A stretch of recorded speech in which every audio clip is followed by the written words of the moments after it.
Salut, bienvenue dans une nouvelle vidéo. Tout au long de l'histoire, les archéologues ont fait des découvertes incroyables, mais certaines d'entre elles ne semblent tout simplement pas correspondre à notre compréhension traditionnelle du passé. Comment est-il possible que des artefacts sophistiqués, bien en avance sur leur temps, soient découverts? Et pourquoi des inscriptions anciennes font-elles parfois référence à des technologies qui n'auraient pas dû exister? Aujourd'hui, nous allons vous montrer 20 mystérieuses découvertes archéologiques.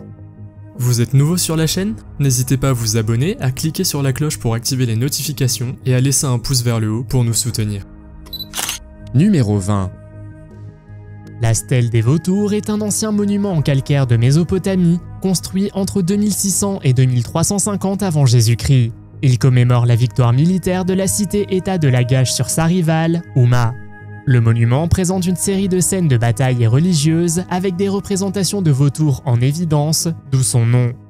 C'est un exemple de narration pictographique sumérienne en cunéiforme, combinant art visuel et texte pour transmettre des messages de puissance et de triomphe. Les images célèbrent non seulement le succès militaire, mais servent également de déclaration politique renforçant l'autorité du roi et Anatoum. Fait inhabituel, les vautours constituent un élément visuel central, rare pour un monument militaire. Ces oiseaux sont interprétés comme des symboles de mort et de destruction, rappelant aux spectateurs les terribles conséquences de la guerre. Si de nombreux monuments anciens soulignent la puissance et la gloire d'un souverain, la stèle des vautours souligne également le rôle d'une divinité protectrice, représentée encore plus grande que le roi. Aujourd'hui, seuls 7 fragments de la stèle originale subsistent, conservés au musée du Louvre à Paris. Numéro 19. Les papyrus d'Éléphantine comptent parmi les plus anciennes collections connues de manuscrits juifs remontant au 5e siècle avant Jésus-Christ. Ces documents proviennent d'une communauté juive vivant à Éléphantine, une île du Nil près de la frontière avec la Nubie. À l'époque, la colonie était connue sous le nom de Yeb. La présence juive à Éléphantine a probablement commencé vers 650 avant Jésus-Christ, sous le règne du roi Manassé de Juda. La communauté fonctionnait probablement comme une colonie militaire soutenant le pharaon Psamétique Ier dans ses campagnes contre la Nubie. Grâce au climat sec de la Haute-Égypte, de nombreux documents provenant des forteresses frontalières d'Éléphantine et de Syène, aujourd'hui Assouan, ont été remarquablement bien conservés. Des centaines de papyrus ont été découverts, rédigés dans diverses écritures, notamment hiératiques, démotiques, araméens, grecs, latins et coptes. Ces textes comprennent des documents juridiques et des lettres couvrant près de 1000 ans, tels que des actes de divorce, des contrats d'émancipation d'esclaves et des accords commerciaux. Les papyrus offrent également un aperçu des pratiques religieuses de la communauté. Si certains documents font référence au culte du Dieu d'Israël, d'autres mentionnent des divinités locales, témoignant ainsi d'un environnement religieux syncrétique. Numéro 18. Le couvercle du sarcophage de Palenque est un couvercle en pierre sculpté provenant de la tombe du roi Pacal, découvert dans le temple des inscriptions sur l'ancien site maya de Palenque, au Chiapas, au Mexique. Datant du 7e siècle de notre ère, il est célèbre pour ses gravures complexes et la théorie controversée selon laquelle il représenterait un ancien astronaute. La sculpture représente un personnage allongé, probablement le roi Pacal, dans une pose évoquant celle d'un pilote de vaisseau spatial ou d'une machine. La tête du personnage semble reliée à des tubes ou à des serpents que certains interprètent comme des appareils respiratoires ou une technologie de l'ère spatiale. Autour du personnage se trouvent des symboles et des images complexes, certains évoquant des motifs cosmiques ou astronomiques. Cette théorie a été popularisée par l'auteur Erich von Däniken dans son livre de 1968, Les chariots des dieux. Selon cette interprétation, les Mayas, comme d'autres civilisations anciennes, pourraient avoir eu des contacts avec des êtres extraterrestres avancés. Les partisans de cette théorie affirment que les images sur le couvercle représentent des tubes, des casques et des formes similaires aux composants d'une combinaison spatiale ou d'un vaisseau spatial. Numéro 17. Les momies du Tarim sont des restes humains momifiés naturellement découverts dans le bassin du Tarim, dans l'actuel Xinjiang, en Chine. Datant d'environ 2000 avant Jésus-Christ à 200 après Jésus-Christ, ces momies sont remarquables par leur conservation exceptionnelle et la richesse de leurs vêtements. Leurs caractéristiques typiquement européennes ont suscité un débat sur les anciens schémas migratoires et les échanges culturels en Asie centrale. Les momies ont été découvertes à divers endroits du bassin du Tarim, notamment à Karigoul, Xiaohe, Subeishi et Sherchen. Nombre d'entre elles étaient exceptionnellement grandes, certaines mesuraient plus d'1,80 m et avaient les cheveux clairs et les yeux enfoncés, des traits associés aux anciennes populations européennes. Des études génétiques montrent qu'elles appartenaient à une population d'ascendance mixte. Certains chercheurs les relient aux Tochariens, un peuple indo-européen qui vivait autrefois dans la région. Il est intéressant de noter que les premiers habitants du bassin du Tarim présentent peu de similitudes génétiques avec les populations modernes d'Asie de l'Est, ce qui suggère une voie migratoire distincte. Certaines momies portaient des vêtements ressemblant aux tartans écossais et des objets tels que des équipements pour chevaux, des masques en bois et du cannabis suggèrent des pratiques rituelles ou spirituelles. Numéro 16. La pierre de Scone est un symbole séculaire de la monarchie écossaise et l'un des objets historiques les plus emblématiques des îles britanniques. Elle a été utilisée pendant des siècles lors des cérémonies de couronnement des rois écossais puis britanniques. Datant probablement du 9e siècle, la pierre était traditionnellement conservée à l'abbaye de Scone, dans le Perthshire, en Écosse. La légende attribue ses origines à des origines encore plus anciennes, certaines histoires suggérant qu'elle proviendrait de Terre Sainte ou qu'il s'agirait de la pierre de l'oreiller de Jacob biblique. En 1296, le roi Édouard Ier d'Angleterre envahit l'Écosse et emporta la pierre à l'abbaye de Westminster à Londres, symbole de la domination anglaise. Il la plaça sous la chaire du couronnement où elle resta pendant plus de 700 ans. Depuis lors, chaque monarque anglais puis britannique a été couronné assis au-dessus de la pierre de Scone. Le jour de Noël 1950, 4 étudiants écossais volèrent la pierre à l'abbaye de Westminster dans un acte nationaliste audacieux. Lors du vol, la pierre s'est brisée en deux, mais elle a été réparée plus tard et restituée à l'abbaye en 1951. Numéro 15. Des chercheurs en Arizona ont identifié ce qui pourrait être la plus ancienne arme à feu jamais découverte sur le continent américain. Découverte près de la rivière Santa Cruz, dans le sud de l'Arizona, l'arme aurait été utilisée lors de l'expédition de Francisco Vázquez de Coronado à la recherche des légendaires 7 cités de Cibola. Ce canon en bronze est particulièrement remarquable car il s'agit de la première arme à feu directement liée à l'expédition de Coronado et potentiellement du plus ancien canon jamais découvert sur le continent. Si Coronado n'a jamais découvert les mythiques cités d'or, son voyage l'a conduit à explorer des régions comme le Grand Canyon et à entrer en contact avec des colonies indigènes. L'arme a été exhumée à l'automne 2020 dans la colonie de San Jerónimo III, sur le sol d'une structure espagnole en pierre et en adobe. Le canon, mesurant 107 cm de long et pesant environ 18 kg, a probablement été coulé au Mexique ou dans les Caraïbes et monté sur un trépied en bois pour défendre les fortifications. Il pouvait tirer des projectiles de plomb à plus de 650 mètres. Cependant, cette pièce a été retrouvée déchargée, probablement abandonnée à la hâte après une attaque qui a forcé les colons à fuir, où elle est restée intacte pendant des siècles. Numéro 14. En 1924, une chambre souterraine remplie de milliers d'artefacts mystérieux fut découverte à Glozell, en France. La découverte fut faite par hasard lorsqu'un jeune agriculteur, Émile Fradin, découvrit l'espace caché alors qu'il labourait avec une vache. Au cours des 6 années suivantes, plus de 3000 artefacts furent mis au jour. Le 1er mars 1924, la vache de Fradin se planta le sabot dans le sol. En libérant l'animal, il découvrit une chambre contenant des ossements humains et des fragments de céramique. La pièce avait des murs en briques d'argile et un sol carrelé. Conscient de l'importance du site, Fradin entreprit des fouilles plus approfondies. Le 24 mai 1925, les fouilles commencèrent sous la direction du docteur Morley, révélant des tablettes gravées, des outils en pierre, des ossements et des objets en silex. Morley data les artefacts du néolithique, mais leur authenticité reste controversée à ce jour.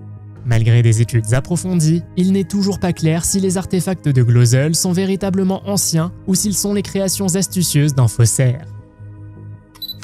Numéro 13.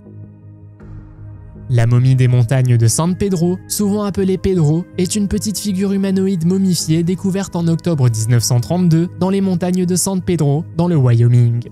Les chercheurs d'or Cecil Main et Frank Sarr ont découvert la créature après avoir fait exploser une grotte scellée. Pedro, assis, mesurait seulement 16,5 cm et aurait dû mesurer environ 35,5 cm debout. La momie avait un crâne aplati, de larges orbites et une peau brun rougeâtre bien préservée. Elle était enveloppée d'une substance gélatineuse et les radiographies ont révélé un squelette entièrement développé avec des dents. Certains chercheurs ont supposé que Pedro appartenait à une race perdue de petits hommes décrite dans les légendes amérindiennes. D'autres pensent qu'il s'agissait d'un nourrisson atteint d'anencéphalie, une maladie rare caractérisée par l'absence de parties du cerveau et du crâne. Pedro a été étudié et exposé pendant des années, mais après la mort de son propriétaire Ivan Goodman, dans les années 1950, la momie a mystérieusement disparu et n'a jamais été revue. Numéro 12. Les figurines Dogu sont de petites statues humanoïdes en argile de l'époque Jomon au Japon et comptent parmi les plus anciennes sculptures connues du pays. Découvertes dans tout le Japon, elles sont connues pour leur apparence mystérieuse et leur possible utilisation rituelle. Nombre d'entre elles ont de grands yeux ronds, des hanches larges et des membres courts. Différents types régionaux incluent les Dogu aux yeux exorbités, les Dogu en forme de cœur et les Dogu aux yeux fendus. Certains chercheurs pensent que ces figurines étaient utilisées lors de rituels de fertilité car leurs hanches larges et leur ventre prononcé évoquent la grossesse. D'autres suggèrent qu'elles étaient destinées à la guérison, à la protection ou à la communication spirituelle. Plus de 18 000 Dogu ont été découverts, principalement dans le nord et l'est du Japon. Ils datent d'environ 2500 à 300 ans avant Jésus-Christ, vers la fin de l'époque Jomon, mais leur véritable fonction et leur origine restent encore un mystère aujourd'hui. Numéro 11.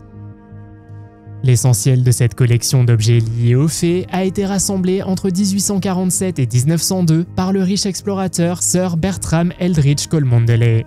Dévoué à prouver l'existence des fées, il a exploré le folklore mondial et les récits de rencontres avec des fées. L'un des visiteurs les plus célèbres de sa collection fut Sir Arthur Conan Doyle, fasciné par le sujet, notamment après les célèbres photographies de la fée de Cottingley. L'objectif ultime de Sir Bertram était de capturer une fée vivante et de communiquer avec elle. Mais il finit par conclure que le moindre contact humain leur était fatal. Bien qu'il ait réussi à en capturer quelques-unes, aucune n'a survécu en captivité, si bien que sa collection s'est limitée à des spécimens décédés. Parmi les pièces maîtresses figurent des fossiles provenant de gisements d'ardoise gallois, vieux de plus de 2 millions d'années, probablement la plus ancienne preuve physique de l'existence de petits hommes mythiques. La collection comprend des restes fossilisés d'esprits des bois aux ailes de papillons de nuit, d'esprits aquatiques et de ce que l'on pense être la plus grande fée britannique jamais répertoriée. Elle contient également 7 fées conservées dans de l'ambre, semblables à des insectes préhistoriques, ainsi qu'un kit d'exorcisme féerique contenant des outils et des talismans permettant de repousser les fées malicieuses ou malveillantes. Numéro 10. La carte du Vinland est une carte médiévale controversée qui représente le Vinland, une région d'Amérique du Nord qui aurait été explorée par les Scandinaves vers l'an 1000, soit des siècles avant le départ de Colomb en 1492. Si elle était authentique, ce serait la plus ancienne carte européenne connue représentant une partie des Amériques. Cependant, depuis sa publication dans les années 1960, elle a suscité un vif débat sur son authenticité. Prétendument dessinée sur parchemin vers 1434 de notre ère, la carte montre le Groenland, l'Islande, l'Europe, l'Asie et une masse continentale supplémentaire à l'ouest du Groenland appelée Vinland. Une inscription latine affirme que des explorateurs scandinaves ont découvert et colonisé la région. La carte a fait surface pour la première fois dans les années 1950 et a ensuite été acquise par l'université Yale, qui a annoncé son existence en 1965. Elle semble corroborer les récits des voyages de Leif Erikson vers une terre appelée Vinland, que l'on pense aujourd'hui se trouver à Terre-Neuve, au Canada. L'une des caractéristiques les plus frappantes est la représentation précise du Groenland comme une île, ce qui était pratiquement inconnu à l'époque. Numéro 9. L'hypogée de Hal Saflieni, à Malte, est un site funéraire souterrain préhistorique datant du Néolithique. Cette impressionnante structure est connue pour ses chambres finement sculptées, son acoustique mystérieuse et ses découvertes squelettiques insolites. L'hypogée se compose de 3 niveaux creusés dans le calcaire, le niveau le plus profond atteignant environ 10,6 mètres sous la surface. Bien que souterrain, son architecture ressemble beaucoup à celle des temples maltais en surface, comme Gantija et Tarxien. Une chambre remarquable, appelée salle de l'oracle, possède des propriétés acoustiques remarquables qui amplifient les sons de manière unique, ce qui a conduit certains chercheurs à penser qu'elle avait une signification rituelle ou chamanique. Le site abritait autrefois les restes de plus de 7000 personnes, soulignant son importance en tant que centre funéraire et spirituel. Parmi ses découvertes les plus emblématiques figure la Dame endormie de Malte, une petite figurine en argile représentant une femme allongée, possiblement une déesse ou une figure ancestrale. Étrangement, plusieurs crânes découverts dans l'hypogée présentaient des formes allongées, alimentant les spéculations sur une race ancienne disparue. Ces crânes ont ensuite disparu des collections publiques, renforçant le mystère entourant le site. Numéro 8. Les empreintes humaines fossilisées découvertes au Mexique remettent en question les théories existantes sur le peuplement des Amériques. Découvertes sur plusieurs sites à travers le pays, ces traces anciennes laissent penser que l'arrivée des humains pourrait être bien plus ancienne qu'on ne le pensait. Les empreintes ont été trouvées dans le bassin de Cuatro Ciénegas, une région connue pour son écosystème unique et l'abondance de ses fossiles. Certaines empreintes sont estimées à plus de 10 000 ans, témoignant d'une présence humaine précoce dans le nord du Mexique. D'autres, trouvées près du lac Valsequillo, datées à l'époque de plus de 40 000 ans, une affirmation qui reste controversée. Si elle s'avérait exacte, elle briserait la théorie largement acceptée du Clovis First, qui postule que les premiers hommes sont arrivés en Amérique il y a environ 13 000 à 15 000 ans. Les empreintes ont été découvertes dans une couche de cendres volcaniques qui s'est ensuite fossilisée en tuf, une roche formée de débris volcaniques compactés. Si les dates les plus anciennes se confirment, cela suggère que les humains ont atteint les Amériques bien plus tôt, peut-être par des voies côtières, voire par l'océan Pacifique. Des sceptiques subsistent en raison des incertitudes quant à la datation et de la possibilité que certaines traces se soient formées par des processus naturels. Numéro 7. Le coin d'Ayoud est un artefact déconcertant qui intrigue archéologues, historiens et théoriciens du complot depuis des décennies. Certains pensent qu'il pourrait être la preuve d'une civilisation ancienne avancée, voire d'un contact extraterrestre, en raison de sa composition inhabituelle et de son âge apparent. L'objet a été découvert en 1973 près d'Ayoud, en Roumanie, lors de fouilles le long de la rivière Mureș. Il a été trouvé à une profondeur de 10 mètres, aux côtés d'ossements fossilisés appartenant peut-être à un mastodonte, une créature éteinte ressemblant à un éléphant. Ce qui le rend si intriguant, c'est que les analyses ont révélé qu'il était composé à 89% d'aluminium, avec des traces de cuivre, de zinc, de plomb et d'autres métaux. Le piège, l'aluminium n'était pas présent naturellement à l'état pur et nécessite une technologie de fusion avancée qui n'a été développée qu'au 19e siècle. S'il a réellement été enterré avec des restes de mastodontes, il pourrait avoir au moins 11 000 ans, voire des millions d'années. Certains pensent qu'il pourrait s'agir d'une relique d'une civilisation high-tech disparue. D'autres suggèrent qu'il pourrait s'agir d'un fragment d'un vaisseau spatial extraterrestre écrasé. Numéro 6. Un chapitre méconnu de la préhistoire scandinave a récemment donné lieu à l'une des découvertes archéologiques les plus déroutantes. Sous une épaisse couche de pierre, au fond d'un petit lac du centre-est de la Suède, des chercheurs ont découvert les restes de 10 individus ayant vécu vers 6000 avant notre ère. Ce qui rend cette découverte particulièrement mystérieuse réside dans la disposition des restes. Certains crânes présentaient des signes de traumatisme et deux étaient fixés sur de longs pieux en bois, suggérant une possible pratique rituelle. Cette découverte remarquable a été faite sur le site de Canal Jordan, situé au bord d'un lac de 12 mètres sur 14, soigneusement recouvert de pierres. Des ossements humains et animaux ont été retrouvés. L'eau stagnante a contribué à la préservation des restes et un crâne a même conservé des tissus mous, suggérant qu'il a été placé dans le lac peu après la mort. Environ 400 pieux en bois ont également été découverts, marquant peut-être des limites ou faisant partie d'une structure rituelle. Les placements de ces vestiges sur une plateforme de pierre sous l'eau restent à ce jour une énigme archéologique non résolue. Numéro 5. Les fresques minoennes du sceau de taureau sont des œuvres emblématiques de la civilisation minoenne antique de Crète, datant de l'âge du bronze égéen, vers 1450-1400 avant Jésus-Christ. Ces fresques représentent des figures humaines agrippant les cornes d'un taureau en charge, puis sautant par-dessus son dos dans un mouvement dynamique et acrobatique. La signification exacte de ce rituel ou de cette pratique cérémonielle reste un mystère. Les personnages sont représentés de profil, typiques de l'art minoen, avec de grands yeux expressifs et des poses élégantes et athlétiques. L'exemple le plus célèbre provient du palais de Knossos, le plus grand palais minoen de Crète. Découverte au début du XXe siècle par l'archéologue britannique Sir Arthur Evans, ces fresques ornaient les murs de ce qui semblait être une chambre rituelle. La fresque de Knossos est particulièrement frappante, avec ses multiples personnages en plein vol effectuant des cascades sur des taureaux, accrochés à leurs cornes dans une démonstration spectaculaire de mouvement et d'énergie. Numéro 4. Le codex Grolier est l'un des manuscrits mésoaméricains les plus importants et les plus mystérieux jamais découverts. Un codex est un type de livre illustré, souvent en papier d'écorce, rempli de symboles et d'images. Ce codex, datant du XIIIe siècle, aurait été créé par les Mayas dans ce qui est aujourd'hui le sud du Mexique ou le Guatemala. Il est axé sur l'astrologie et la divination, à l'instar d'autres codex mayas qui retracent les cycles célestes, les rituels et les calendriers. Le codex Grolier offre un aperçu rare des croyances mayas, notamment leur culte de Vénus et du Soleil, qui jouaient un rôle essentiel dans la guerre, la renaissance et les rituels spirituels. Initialement plus long, seule une partie du codex subsiste aujourd'hui. C'est l'un des 4 seuls codex mayas connus, avec ceux de Dresde, de Madrid et de Paris. Ces documents sont précieux pour la compréhension de la religion, de l'astronomie et de la cosmologie maya. Numéro 3. Alors que le béton moderne a tendance à se dégrader avec le temps, de nombreuses structures romaines antiques, comme le Panthéon, les aqueducs et les digues, ont duré plus de 2000 ans. Le secret réside dans leur mélange unique d'ingrédients et dans leur utilisation.